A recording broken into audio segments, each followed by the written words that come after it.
Hi guys. Today's topic is about international ethics and corporate governance.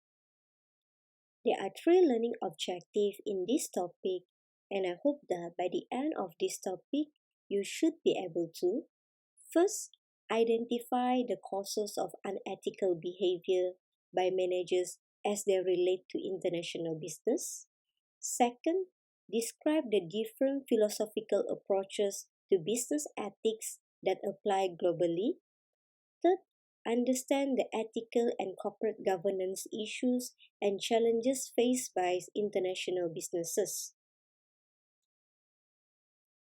Ethics, corporate social responsibility, and sustainability are social issues that arise frequently in international business. Many ethical issues rooted in differences in political system, laws, economic development, and culture might be normal in one country and illegal in another. Therefore, it is incredibly difficult to come up with global standards. Ethical issues and social responsibility are related too, but are not the same as legal issues. When laws are silent on particular matter, international business people step into a gray area of personal ethics and business responsibility. Ethical behavior refers to personal behavior in accordance with guidelines for good conduct or morality. Ethical dilemmas are not legal questions. When a law exists to guide a manager toward a legally correct action, that path must be followed. In an ethical dilemma, there is no right or wrong decision. There are alternatives, however, that may be equally valid in ethical terms depending on one perspective. In addition to the need for individual managers to behave ethically, businesses are expected to exercise corporate social responsibility, which refer to the practice of going beyond legal obligation to actively balance commitments to investor, customer, other companies, and communities. Corporate social responsibility, or CSR as it is known, includes a wide variety of activities, including giving to the poor, building schools in developing countries, and protecting the global environment.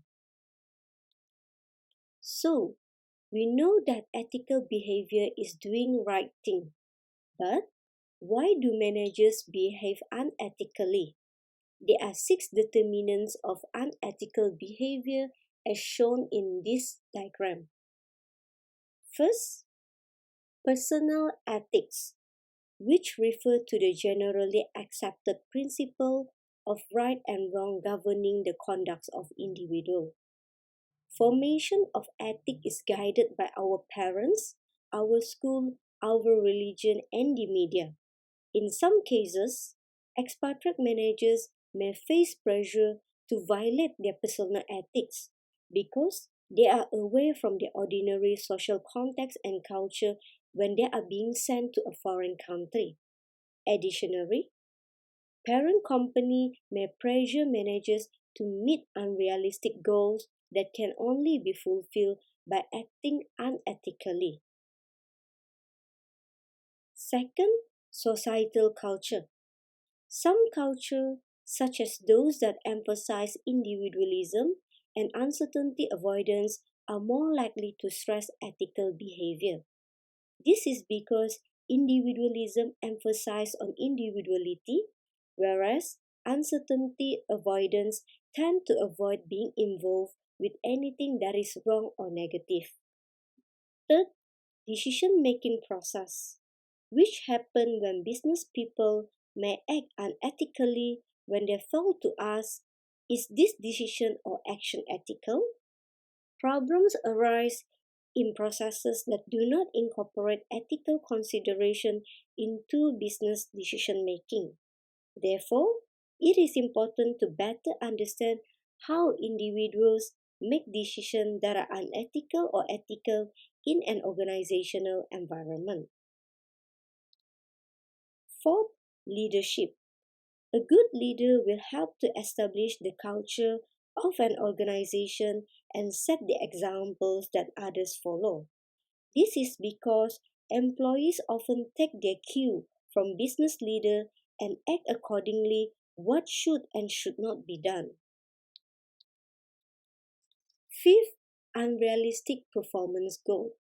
Some companies pressure employees to meet unrealistic performance goal by cutting corners or acting unethically as long as the performance is achieved. Last, organizational culture, which refer to the values and norms shared among organizations' employees.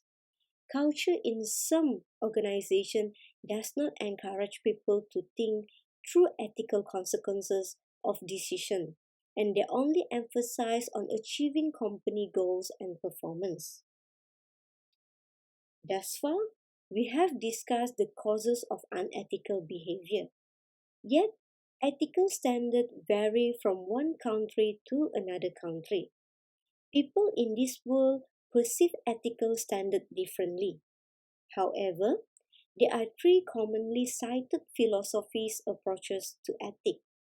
First, cultural relativist view is the belief that ethical truths are not absolute but differ from group to group.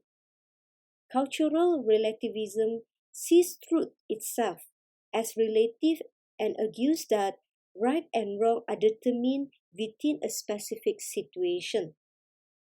The expression, when in Rome, do as the Romans do, capture the essence of cultural relativism. Consider a company that opens a factory in developing market and following local custom, which employing child laborers. The cultural relativist manager would argue that this company is acting appropriately and in accordance with local standard of conduct. However, many people strongly oppose this line of ethical reasoning. Next, righteous moralist view is the belief that a company should maintain its home country ethics wherever it operates. This is because the home country views of ethics and responsibility is superior to others' view. Imagine a company that expands from its developed country base to an emerging or developing market where local managers commonly bribe officials. Suppose headquarters detest the act of bribery and instruct its subsidiary managers to refrain from bribing any local official. In this situation, headquarters is imposing its righteous moralist will on local managers in the foreign country. Third, normative view is a belief that ethical behavior standards are universal. So, firms and individuals should seek to uphold them consistently around the world. Here are some examples to illustrate the variation of ethical standards. In China, counterfeiters may publish translated versions of imported books without compensating the original publisher or author as they didn't see any unethical issue about it. In parts of Africa, accepting expensive gifts from supplier is acceptable. Yet, giving gift is one example of bribery with the intention to receive certain favor in return in other countries such as Malaysia. In the United States, CEO compensation is often 100 times greater than that of lower ranking subordinates. Finland and Sweden ban advertising aimed at children, as children should be protected instead of being taken advantage for commercialization. But the practice is accepted in other parts of Europe. So, now we see the most common ethical issues and challenges involved when doing business internationally. In terms of employment practice and human rights, suppose work conditions in a host nation are inferior to those in a multinational home nation, and practices such as child laborers are common practices. Thus, which standard should apply? Home or host nation or something in between? For example, workers at a Foxconn factory in China, which is a leading supplier to Apple. Due to charges about poor working conditions at Foxconn plants, Apple and Foxconn took steps to improve the working environment. Another example, some companies operate sweatshop factories in which they employ child labor or work long hours for a very low wage, often in a harsh condition too. The Rana Plaza factory collapsed in April 2013, killed 1,134 workers and injured thousands more, was the deadliest disaster in the history of the global apparel industry. Environmental regulation. Companies sometimes purposely escape regulation by moving production to a nation with lax regulation, where they are free to pump pollutants into the atmosphere or dump them in oceans or rivers, thereby harming these valuable global commons. So it shows that some countries are heavily polluted in terms of their environment. But nowadays, most countries have tightened their environmental regulation, even the previous lax countries. Hence, today's company pursue green initiative to reduce their toll on the environment and to reduce operating costs by boost profit margins. Corruptions. Similar to other cultural and political elements, the prevalence of corruption varies from one nation to nation. In certain countries, bribes are routinely paid to distributors and retailers in order to push a firm product through distribution channel. Bribes can mean the difference between obtaining an important contract and being completely shut off of a market. But corruption is detrimental to society and business. Among other things, corruption can send resources toward inefficient uses, hurt economic development, distort public policy, and damage national integrity. This graph shows the corruption perception index in the world. Countries with the highest score have the lowest level of corruption.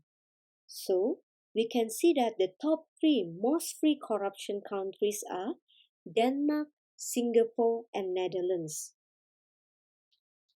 Here is an example to show how a well-established multinational, Siemens, was involved in a big-scale corruption scandal, which they pay bribes to government officials and civil servants in all business units scattered in the world, from Bangladesh, Vietnam, Russia, and Mexico to Greece, Norway, Iraq, and Nigeria. Another example is Walmart, a giant US retailer, which reportedly involved in bribery and corruption in Mexico in order to help the company quick expansion in the Mexican market. Last, moral obligation of multinational corporation. Ethical obligation of multinational corporations are not always clear-cut. How should corporations handle ethical dilemmas regarding employment, human rights, corruption, and environmental pollution? Companies often receive pressure from customers and stakeholders to be transparent in ethical decision making. However, there is no universal worldwide agreement about what constitutes acceptable ethical principle. The situation faced by Levi's in Bangladesh is a good example to show that ethical dilemmas are situations in which none of the available alternatives seem ethically acceptable around the world. But they have to think the best option not only for doing the right thing for the company, but also taking care of those children which have to work in order to put foods on the table. Hence, that's all for today's topic. Thank you and see you in the next topic. Bye.